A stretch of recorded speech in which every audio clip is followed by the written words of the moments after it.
Assalamualaikum warahmatullahi wabarakatuh. Nama saya Muntaha. Saya mahasiswa Universitas Muhammadiyah Metro, program Pasca Sarjana, jurusan Magister Manajemen dengan nomor MPM 24710017. Saya akan menyampaikan rangkuman mata kuliah portofolio dan investasi. Ya.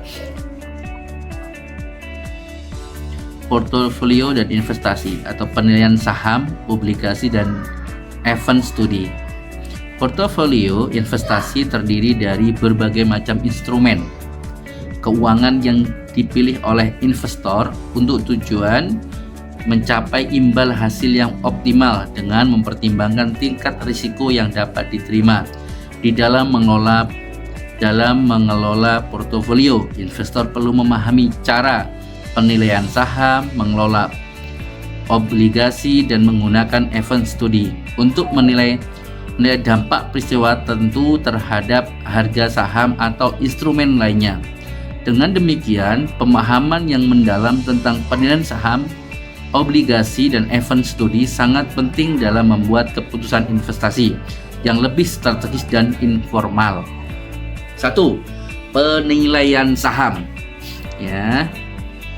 Saham atau pengertian saham adalah surat berharga yang menunjukkan kepemilikan atas suatu perusahaan. Nah, ini kemudian nilai intrinsik dan nilai pasar. Ya, nilai intrinsik dan nilai pasar. Nilai intrinsik suatu saham merujuk pada nilai sesungguhnya yang dimiliki saham berdasarkan analisis fundamental perusahaan. Ini mencakup proyeksi laba, ya, harus kas, aset, dan faktor lainnya. Kemudian pendekatan penilaian saham. Terdapat beberapa pendekatan yang umumnya digunakan dalam penilaian, antara lain pendekatan fundamental atau pendekatan ini melibatkan analisis terhadap laporan keuangan perusahaan seperti laba, aset, dan utang. Kemudian pendekatan teknikal. Pendekatan ini menggunakan data historis, harga saham, dan volume perdagangan untuk memprediksi pergerakan harga di masa depan. Kemudian peak to engine atau PE, ya. Rasio adalah rasio yang membandingkan harga pasar saham dengan laba bersih per saham. Ya. EPS yang dihasilkan oleh perusahaan. Rasio ini digunakan untuk menilai apakah saham suatu perusahaan dihargai dengan wajar. Ya. Kemudian kasus analisa penilaian saham. Sebuah perusahaan teknologi yang baru saja mengeluarkan produk baru yang dijanjikan dapat memberikan lonjakan laba di masa depan, namun harga saham mungkin turun karena sentimen pasar yang negatif. Dalam hal ini analisa fundamental yang negatif. Dalam hal ini analisa fundamental dengan menggunakan metode seperti DCF dan PE rasio dapat membantu investor menilai apakah penurunan harga saham tersebut merupakan peluang atau resiko. Kemudian obligasi, konsep dan pengertian obligasi.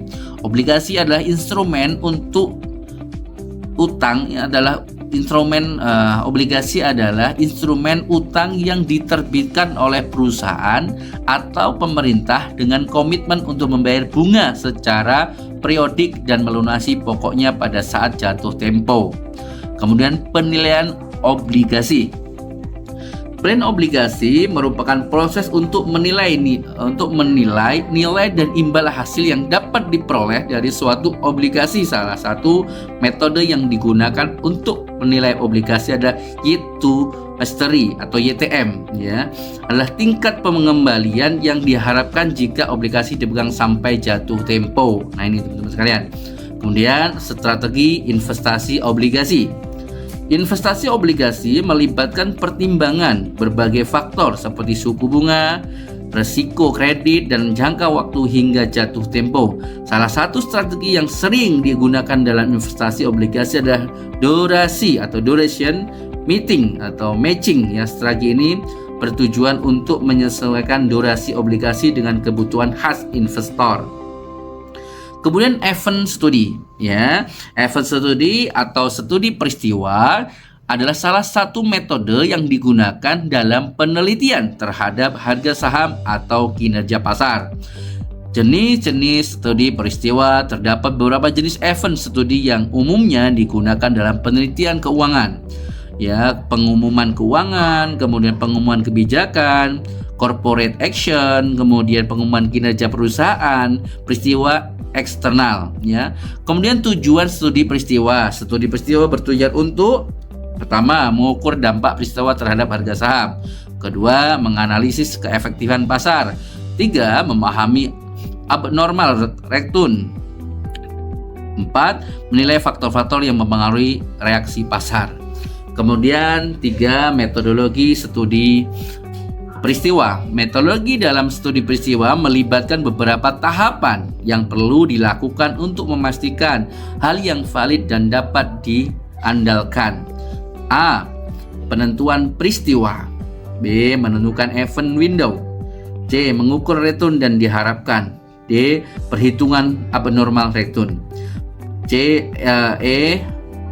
Perhitungan kumulatif atau return, ya, return CAR, ya, abnormal CAR, ya. F. Uji statistik. G. Teknik perhitungan abnormal return dan kumulatif abnormal return. Abnormal return dihitung sebagai rilis antara return yang diamati, kemudian return dengan return yang diharapkan. Nah, ini teman-teman sekalian. Kemudian kesimpulannya adalah pengelolaan portofolio investasi merupakan pemahaman yang mendalam tentang cara menilai saham, mengelola obligasi, penilaian saham, membantu investor untuk menentukan apakah harga saham sudah mencerminkan nilai wajar atau masih undervalued, ya. Sementara obligasi memberikan kepastian pembayaran bunga dengan risiko yang lebih rendah. Teman-teman nanti bisa membaca makalah, ya, yang ada di di akun Muntaha.